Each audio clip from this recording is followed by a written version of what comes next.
Hello, everyone, and welcome back to our live discussions. Thanks for joining me again, and again, thank you for all your support of this project. Again, it does keep me focused on my research and things that I'm doing, and I know a lot of people don't watch this live, but that's okay too. Just keep your comments coming.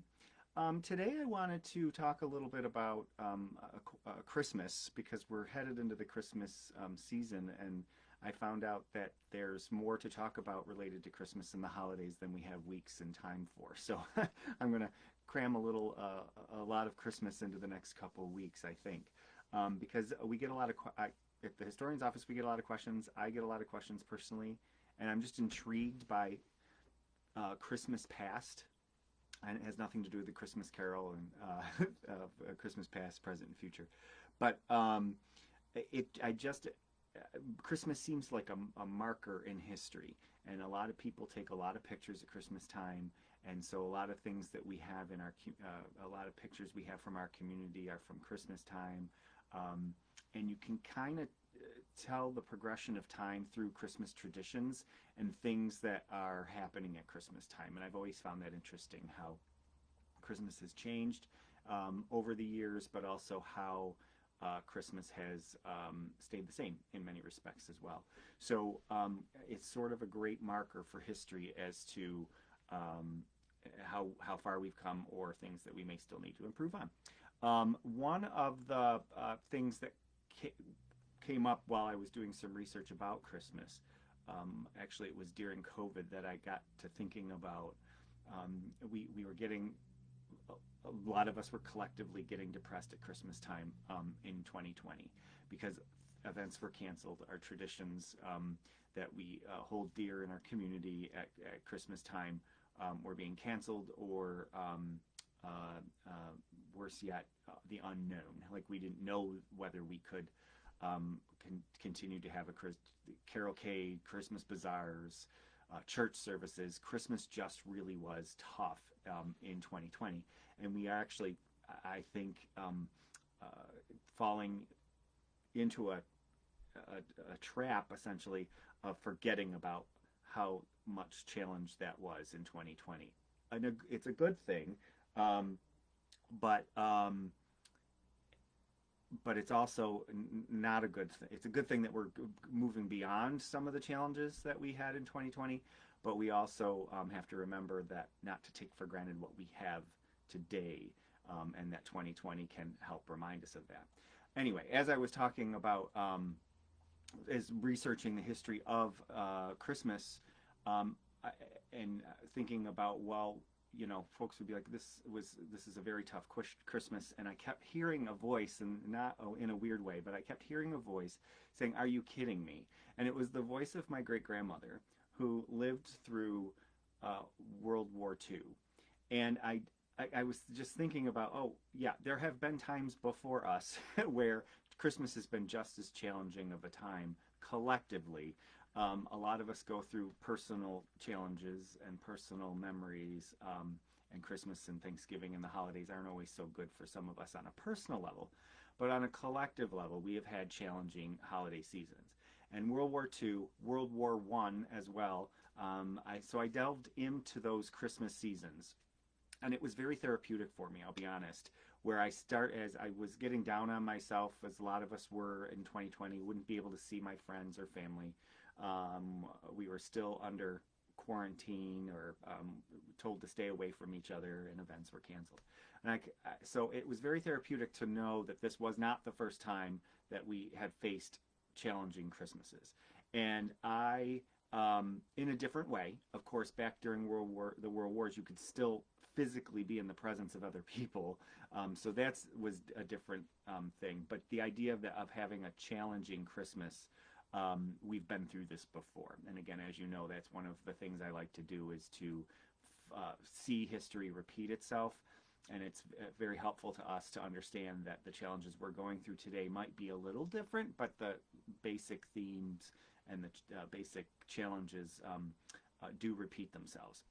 So I don't know, a couple people have talked to me about this Christmas after two Christmases of some challenges. I remember last Christmas we still had events canceled. We were kind of coming out of the COVID pandemic stage. Essentially, it's still around, of course, but um, and events were starting to come back. But this Christmas right now is we get the feel that we are coming out. And so I thought to myself, well, what was it like in Christmas of 1945, which would have been timing wise similar to coming out of an event that had massive implications, not only for Christmas, but other parts of our lives as well, every aspect of our lives. So I took a look through the Easter Advertiser, and it was uncanny. Some of the similarities that were happening at Christmas time in 1945, which would have been a couple months after the war was officially declared over, World War II, and kind of what we're going through now. And again, different events. So it was a pandemic versus a world war. So different circumstances, but the collective how those major events affected day-to-day living and Christmas had a lot of similarities. And the story I like to tell is I always go back to my great-grandmother. I mentioned her before. I never realized until I looked in the records. My grandfather came back from World War II. He served in World War II for about 2.5 years. And he came back in November of 1945 after the war. So he was one of the ones that came back fairly early. And you hear stories of service members coming back at Christmas time in 1945, or even into 1946. They might not have made it back. And I keep thinking of my great-grandmother because she not only had my grandfather, so her son, she had another son who was serving. So 2 sons for 2 Christmases who weren't home. And I just like to think of her and think of the challenge that she would have gone through at Christmas time. And it always kind of puts into perspective what we had gone through. So anytime I face a challenge, I kind of hear her voice be like, are you kidding me? She made it through that, and we can make it through too. So one of the things that we often do is when we study events like the World Wars is, so we think about, we have that image of our head at the end of World War II of the soldier kissing the woman in Times Square and the celebrations that the war is over. And everybody's talking about, oh, the war is over, hooray. Because the war has ended and there's now peace, we have nothing to worry about. And there couldn't be nothing further from the truth. And Christmas in 1945 is actually a big example of that, a very good example of that, how the effects of the war and effects of a big event, in our case COVID-19, linger. They don't just end when the war is declared ended. So the war ended in the summer, but we were still rationing things for a while after the war was over. And there was still, and this is all from me just reading the newspaper, I decided it would be fun to just go into the newspaper and read about what was happening this time of year in 1945, a few months after the war was over. And there was still rationing going on, and there was a supply chain problems, not only during the war, but they extended on after the war. Does that sound familiar? Yes. So last Christmas, we had that fear of supply chain issues even more than I think we do now.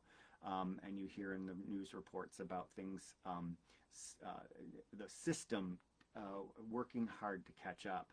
Well, similarly, in 1945, the war was over. There was excitement. People started ordering stuff. They wanted their refrigerators. They wanted their new cars. They wanted new things, and they couldn't get it because the supply chain just couldn't pick up. Okay, it couldn't keep up with the demand. So it was the impact of the event still lingering on after the event was, for all intents and purposes, over. And we do have to remember that service members hadn't been home in 1945 for Christmas, many. So that element of it as well. So, and another interesting thing that I found in the newspapers, there was the threat of, and it actually happened to some extent, of a bus strike. The union workers, the bus drivers, were threatening to strike. Well, are going through that right now too with the railroads. Um, and there was a problem with the economy. Labor unions were saying that now that the event was over and the economy was trying to right itself, it was struggling to do that. The system and the politicians were struggling to get the economy back where it should be. Um, some would argue that today's issues are because a lot of money was poured the into the economy in order to during COVID to prevent the economy from collapsing and to keep people on their feet who had lost their jobs. Well, after World War II, there was actually I don't know if they called it a recession, but an economic downturn because it similar to what's happening today. Again, history's repeating itself. The the economy was trying to get back to peacetime, and it struggled to do that because the government was spending so much money during the war that it had trouble reverting back to the quote unquote normal economy, peacetime economy. So this period of time after World War II was actually quite difficult. There was a the summer of 45 going into the fall and into the holiday season, there was a economic struggle for a lot of people. Goods cost more. The demand for those goods was higher because the supply chain hadn't been there. Things that weren't produced during the war, people now wanted. So it was very eerie to read about 1945, Christmas time of 1945, because it was a lot of similar things that we're hearing in the news today. I really like researching these time periods because we tend to forget that the sacrifices that people made before us.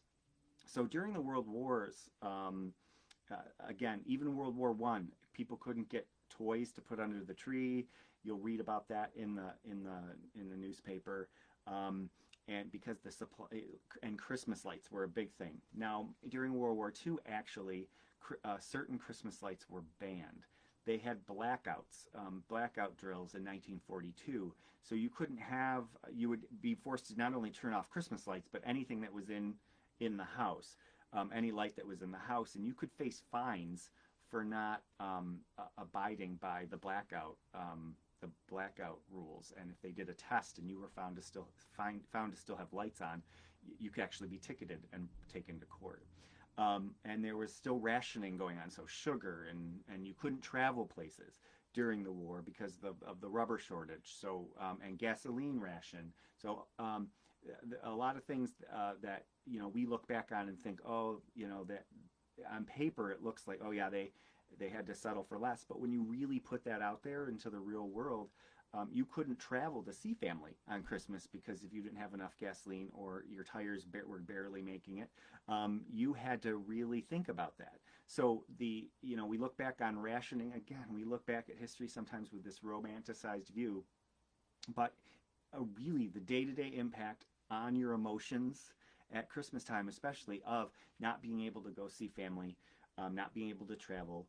The telephone is another good example. Even after the war, they had made improvements in some of the infrastructure too during the war. It was all shifted elsewhere. So during the war and coming out of the war, and remember, the war and the end of the war didn't mean that it was the end of rationing and all the effects of the war. People were told to not use the phone. New York Telephone Company actually put advertisements in the newspaper saying, please do not make your phone calls on Christmas Eve or Christmas Day, because the lines were flooded so much and that they needed it for the war work.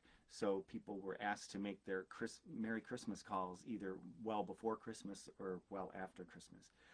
So things like that affected day-to-day life. When you read about it in the paper, you're like, oh, that's interesting. But it really did impact people's celebration of Christmas.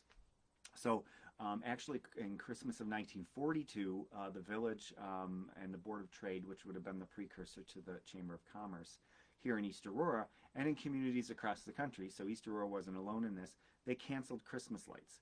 They didn't want to be using the energy for Christmas lights so they just canceled it. So Main Street had no Christmas lights, and people were told they couldn't have white Christmas lights because it would show up too much if enemy aircraft were coming in.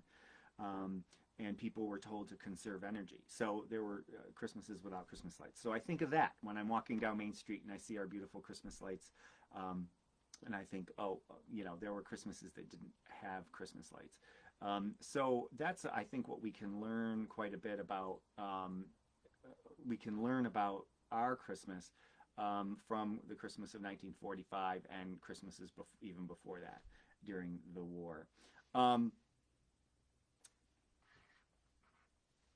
So, and even in the Great Depression, in people, what really struck me is that people really came out to help. And so one of the lessons we can learn from the times of struggle and the times of challenge, especially at Christmas time, is that people kind of didn't take for granted, from what I can find when I'm just reading the newspaper, is that people they were like, okay, they realized how important their traditions were, and so they made a bigger effort to and a more an effort to make sure that the Christmas traditions were held onto. For instance, here in East Aurora, and again in many communities around the country, there was a local committee that had a direct line to the North Pole and Santa Claus, and made sure children throughout the community had presents and toys. And so what came out of, and what I think we can learn from it, is that we don't take for granted that the Christmas traditions are just going to happen. That there's a committees of civic leaders that get together to make sure in 1940s, 1930s, they made sure that every child had a toy at Christmas.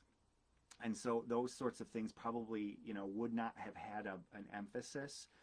Sure, their community groups get together and do this all the time, but I think in the time of challenge, during World War, during the Depression, and of course 1945, people were still struggling, even though there was much more optimism, which seems like right now, right? After World War II, there was this kind of weird sense of optimism, but also people were being very cautious because the economy hadn't really gotten back going yet. And there was some good news, the war had ended, but it's like, that pendulum of life got smacked. And when we entered World War II, and then trying to get that pendulum to go back to its regular rhythm after the war was over, it took time. So when you're reading about history, you think about, oh, well, 1945, the war was over, Christmas was back to normal, and it wasn't. So even the East Aurora Advertiser, quite interesting. They had an editorial in the newspaper, and I just found it fascinating, and they called it "After 4 Years Peace," and they just talked about the war and how much it impacted them even in times of peace. And they talked about how we have challenges even ahead. And they were talking about the bus drivers strike and the economy not doing well, and they were just trying to keep on to that optimism. And I think, oh my goodness, we kind of are in that same vein right now, where we feel like we're optimistic because we've been through so much and we're coming out of it, but also cautious. And it's hard to, when you talk about history, I'm a very black and white numbers guy.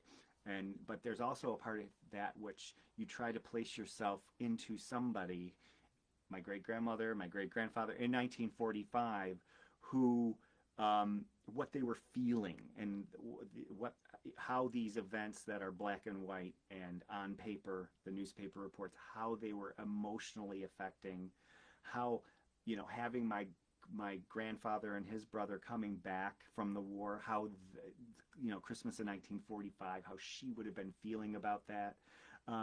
It's hard to encapsulate that. That's why I tell people to write journals, because that's the newspapers and the legal documents and all those things that are on file somewhere don't capture the feeling of what you had and how it's affecting your personal life.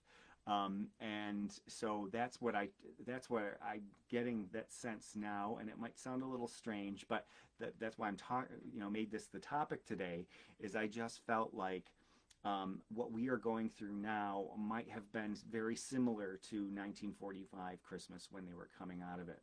And again, the sense would have been just throw up Christmas lights. We're out of the war, but they didn't have Christmas lights. They were still rationing.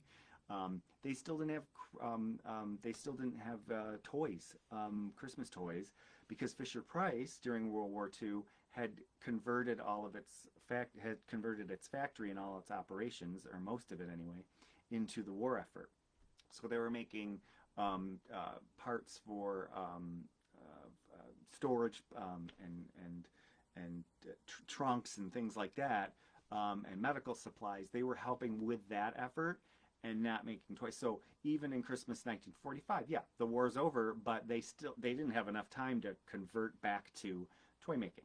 So I feel like we're still with that. Maybe more so last year, but we're still in that where we're trying to catch up and get back to normal. And I know around town, the Christmas bazaars in local communities and events that are happening.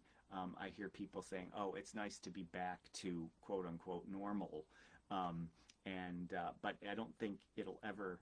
It takes time, and there's not a light switch, and that's what sometimes when we look at history, we try to find the moment or the event that changed everything, when in fact it's more of an evolution, and we come out of things much more slowly and more of an evolution than an actual light switch being turned on or off, depending on the case. So yes, the war ended over the summer in two phases, Asia and then Europe, on the European theater, and people were excited, but the impact of it still impacted events, even especially Christmas time, and you'll see it. You just sense it in the newspaper, and you'll see that,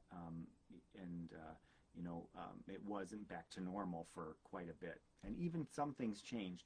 There were a lot, and this is probably a good topic for another discussion, but things that didn't come back after World War II or even World War I. And one of the prime examples we had this great field day in East Aurora. Hamlin Park was jam-packed with kids. They'd have a huge parade, and it would be in late May or June. Huge parade down Main Street, and all the kids back then, there was a supervisory district for one-room schoolhouses, essentially. And all those students from the one-room schoolhouses would come to East Aurora, and they would parade. They would go to the park for field day. They would give out the awards for perfect attendance and spelling contest, and there would be field events, so there'd be races and things like that.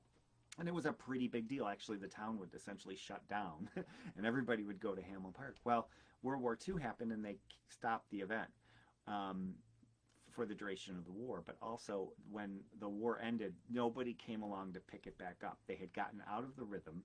And so things like that would happen. So some traditions changed and didn't come back. And I think that's also, and some people might see that as a sad thing, and yeah, it was, but new traditions came out of it.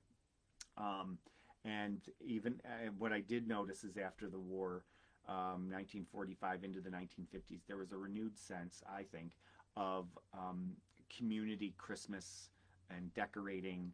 There was a phase after the war of coming back to decorate Main Street. And then in the early 1970s, there was another phase that they had more decorations for Main Street. And then that's where Carolcade came out of. And we'll talk about that another time. But sometimes these challenging times, and if you're interested in that sort of history, and you want to delve deeper into it, just read the newspaper and look for those things. Look for how the Christmas after a major event like World War II, and just see what kind of things change and what the mood is, and you can kind of get a sense for it in the editorials of the newspaper, the letters to the editor, and what the civic clubs are doing.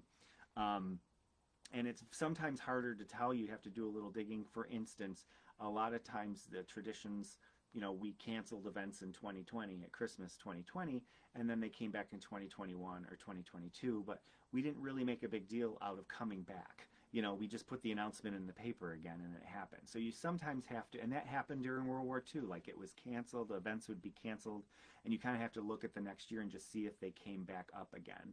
And sometimes events would, traditions and things that were impacted by the war, they just faded away. So there wasn't a big announcement in the newspaper that said, we are no longer going to do this. So you kind of have to look and just get a sense for that. So what we can learn from of 1945, I think, is that there are challenges that continue after a major event like World War II or COVID-19, but they come out of it. We come out of it, and new traditions come out of it, and we don't necessarily, I hope, don't take for granted what we went through the past two Christmases. Sometimes I feel like we just keep moving along, and really we could not see family in 2020, and so I never want to take that for granted. Another thing is that people talk about is World War II rationing, and basically the government told local communities, you can't have Christmas lights, in the communities, you don't waste your energy on that. And everyone's like, oh, great, all those people came together. The communities came together for the war effort.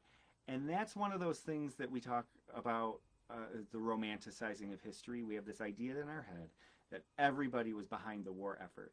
And in fact, there's a great editorial cartoon that was printed in the Advertiser and some articles about there were people who refused to ration, or they tried to cheat the system. They would lie about, there was actually an honor system. You were supposed to report how much sugar you had in your house, so that way you weren't taking more than your fair share.